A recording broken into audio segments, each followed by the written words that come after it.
how does the creator's journey start? From my understanding, every creator has a specific niche that they start with. A niche is nothing but a very specific and a focused audience that these people make content for. This is where most of the content creators' journey start. Where, let's say you and me are creating this YouTube video or this show at this moment. So this show is specifically made for aspiring young creators who are starting their creator journey. So now we have a very specific niche for which we are making content for. I agree to what you say. My perspective would be is every creator starts something online because they enjoy what they do. Yes, they always start with a niche, and the niche does not necessarily need to be specific to a vertical. It can even be your friends and family. I feel that's also a niche to begin with. And we'll keep discussing further. Let's start with the show. Should we roll an intro?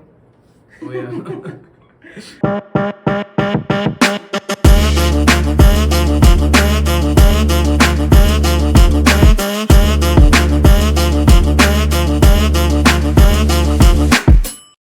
So the confidence of even starting something online, it could be an Instagram video, it could be just posting a Twitter thread, it could be sharing something on LinkedIn, or it could be even creating a video for YouTube. Unless you have certain amount of confidence offline, where people have appreciated for certain things that you do, or people have noticed something special about the work that you do or the way that you do, Yeah. right? Those confidence are extremely important. It's very similar to how an actor identifies his passion towards acting. It always goes back to some place where he would have received appreciation from an audience. It could be either a school play or a college skit, Yeah. whatever. I think even in the content creator's case, there is always some starting point, and it can either be online or it can be offline, Yeah.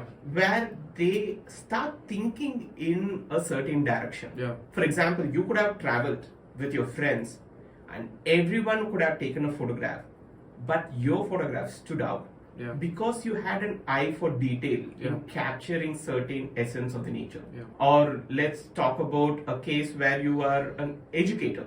Okay, maybe in your college everybody studied a same concept of physics or in certain concepts in chemistry. Probably the way that you explained to other students was much more simpler than how they understood. Yeah. Right.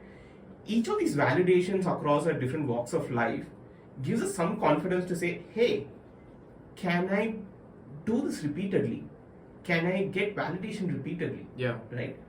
I doubt if always it starts by saying that, I want to earn money, but this is my hypothesis. Not necessarily everybody who's starting to dance or everybody who's starting to make jokes or everybody who starts to educate, they're not necessarily looking for money upfront, but just a validation. Yeah. It's almost like a dopamine hit, right? Once you get it, you can't get away from it. It's almost like smoking or drinking, right?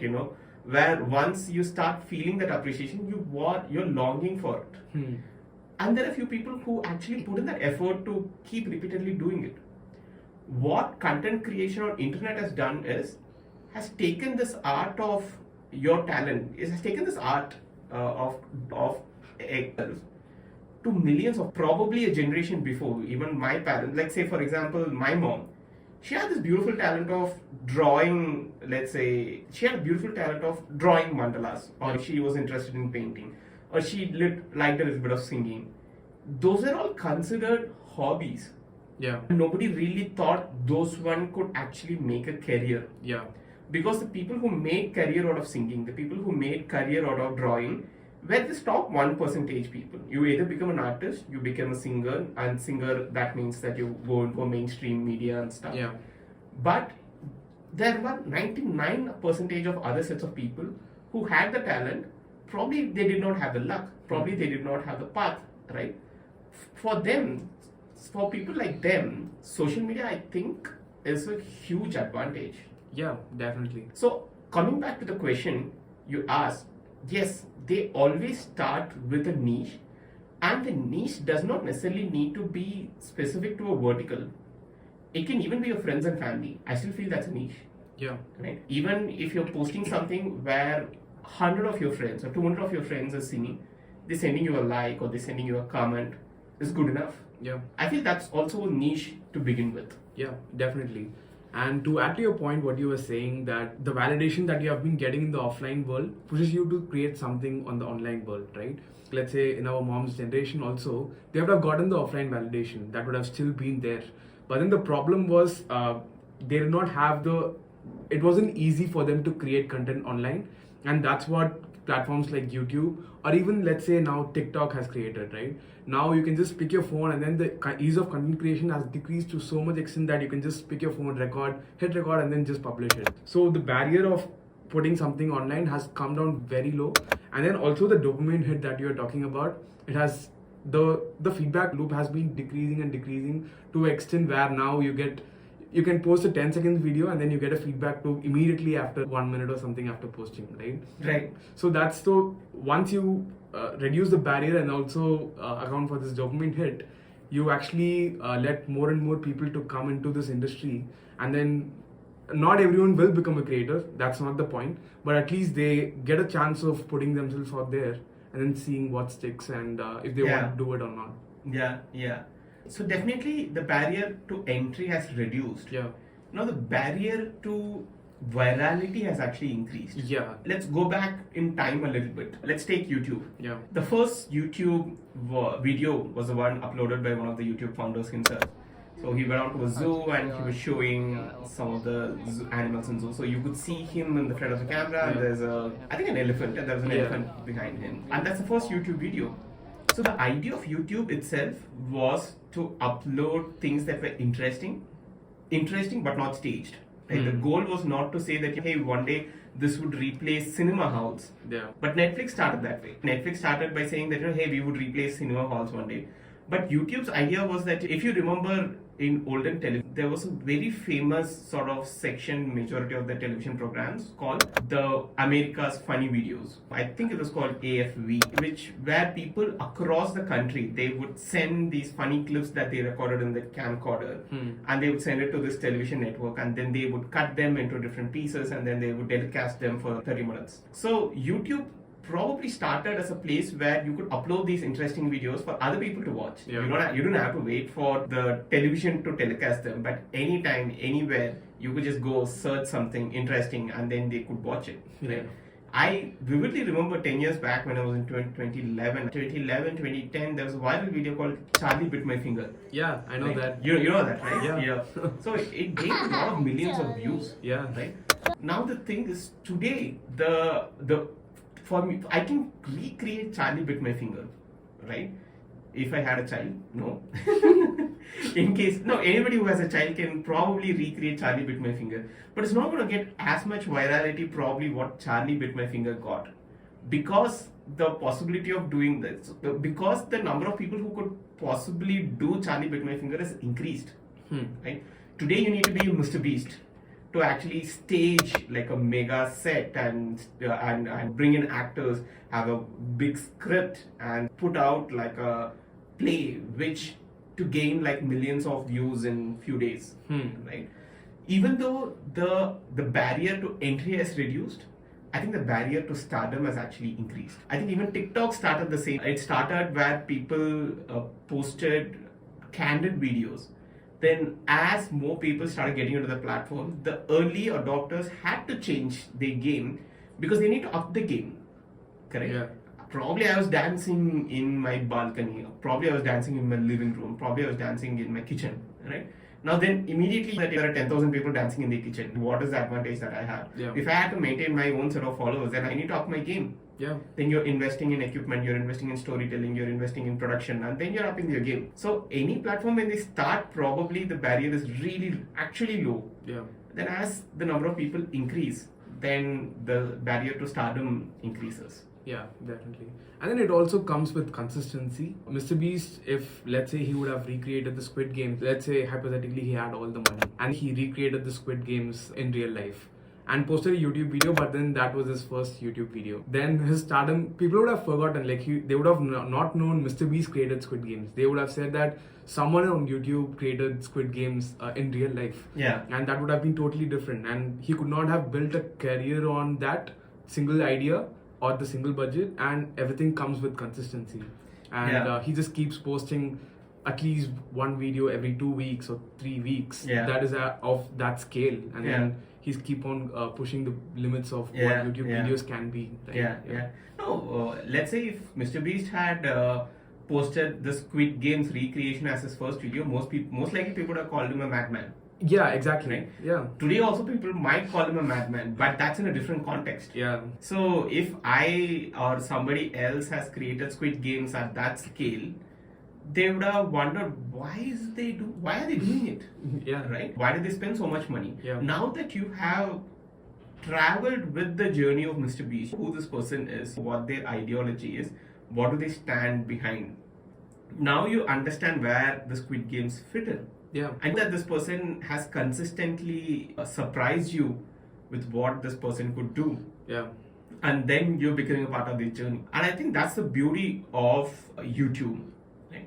In YouTube, when you start following someone for their style, their ideology or content, you're traveling with them through their life. It does not matter what kind of content that they post. Let's say you're a vlogger. Every day you wake up, you are shooting how you brush, or how you're shooting what you're eating, you're shooting your day to work. You definitely feel that there is another person in your life. Imagine I start posting one video per day. I'm not sure if anybody would watch it, but imagine if I start posting one video per day where I talk about my life. Now, you as an audience are starting to understand me in depth. You're starting to have a virtual conversation probably. Yeah. Maybe the stuff that I say is making you think.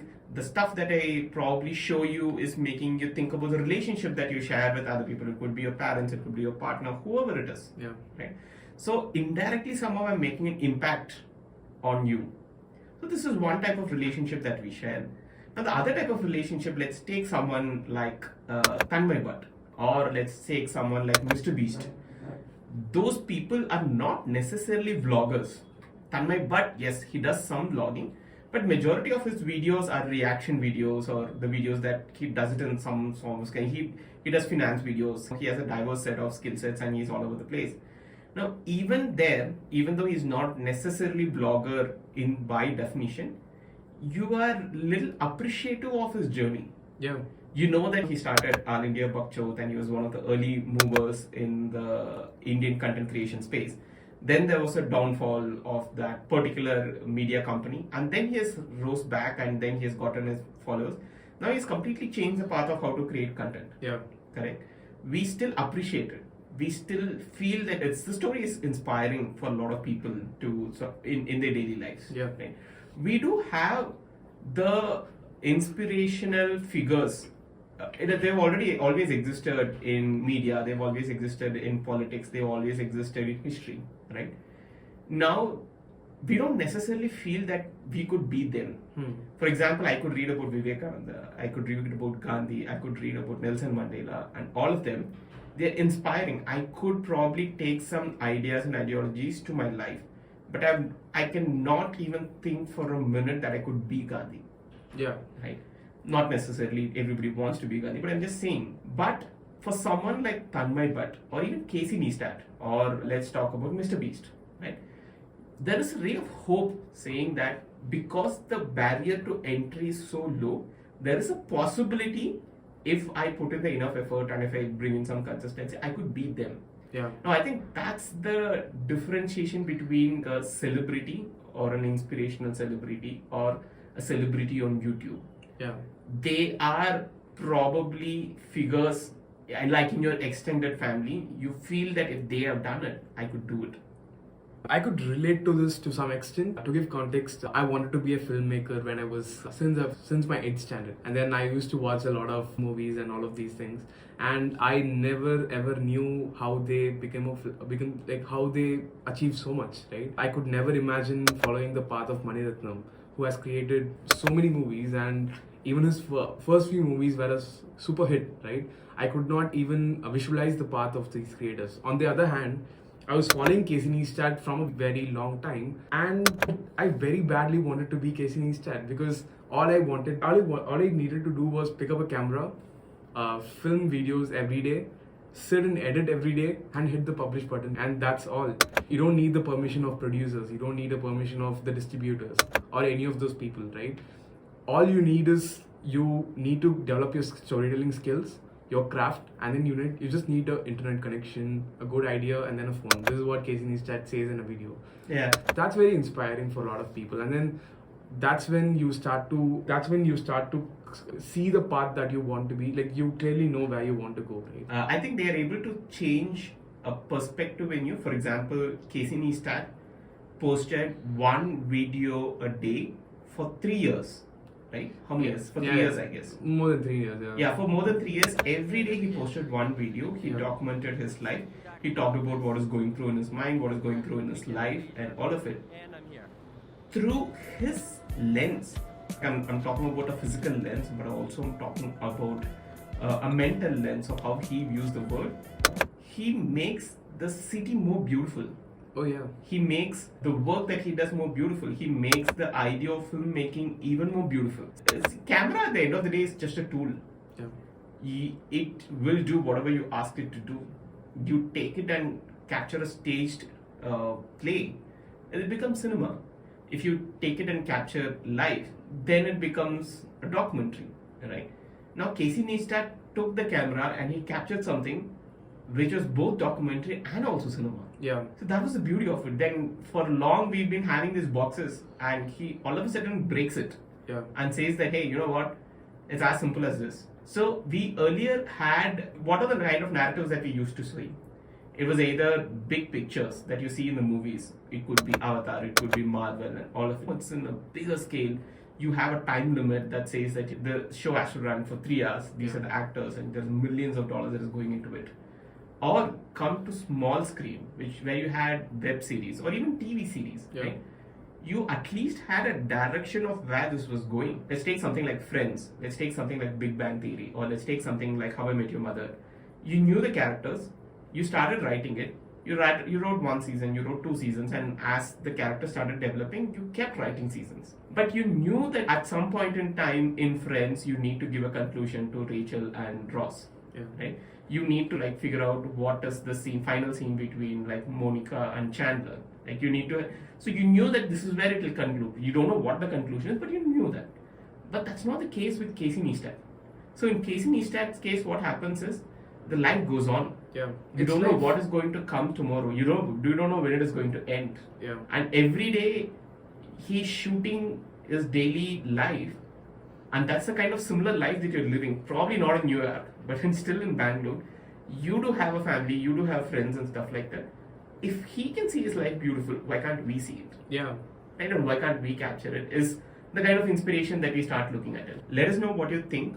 If you find something interesting, or if you found it boring, and if you have some interesting ideas, please leave a comment below, and also subscribe to our channel, and we'll keep posting videos once every week. Thank you. Bye-bye. Bye. Thank you so much for watching the video. If you love the video, we also publish weekly newsletters named Morning Rush and Going Solo. Morning Rush, we take a single topic that's relevant for creators every week and help you understand them in much more detail. Going Solo is a curation newsletter which helps you stay inspired and keep you updated with the world of creators. Go subscribe to them if you haven't already. If you want to discuss all of these topics with other fellow creators and with us, join a Discord and let's chat there. Links are in the description. See you in the next video. Bye-bye.